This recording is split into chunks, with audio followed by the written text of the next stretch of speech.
Hi, today I will be explaining what is globalization.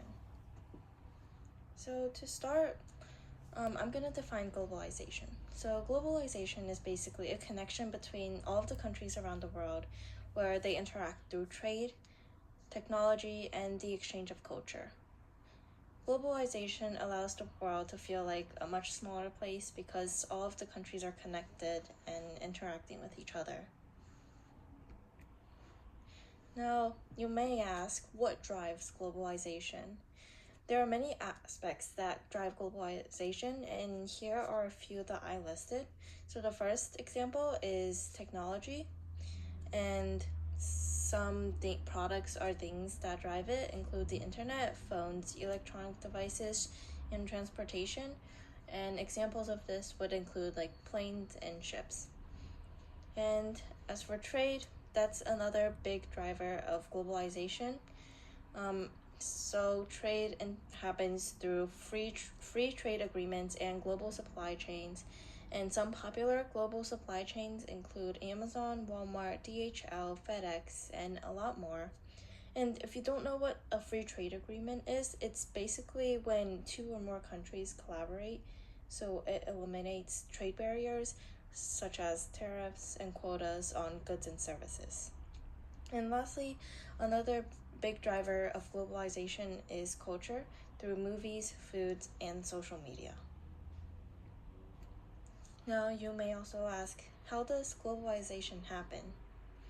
There are many different types of globalization, and listed below are a few of the main ones.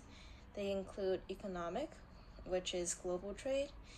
Some examples of this includes like Walmart selling products from China.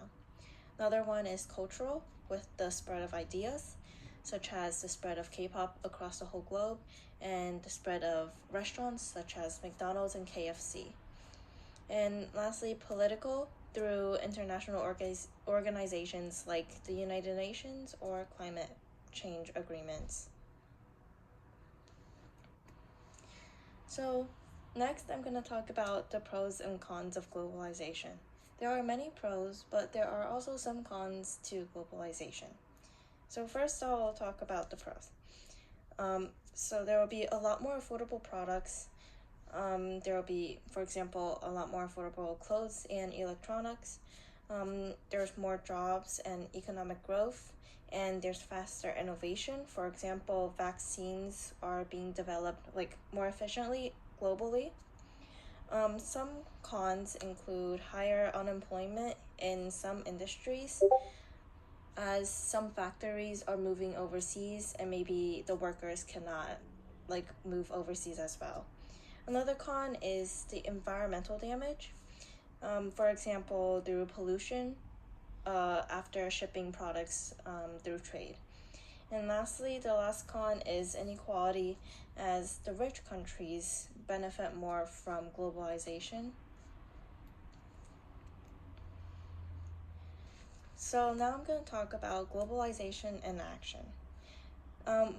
Here are two examples of globalization in action. One is the Apple Company, where the Apple Company creates a phone by first designing it in California, getting parts from China and Germany, and then finally assembling it in Vietnam. And another example is Netflix. This is more of a cultural example, and Netflix has shows that are streamed worldwide, and popular ones that you've probably heard of include Squid Games, Grey's Anatomy, Stranger Things, and many more. And lastly, here are the main takeaways from my slide's presentation. The main idea from globalization is that it connects people, it helps grow our economy, and it helps connect our cultures. So here's a question for you. How has globalization affected your life? Thank you.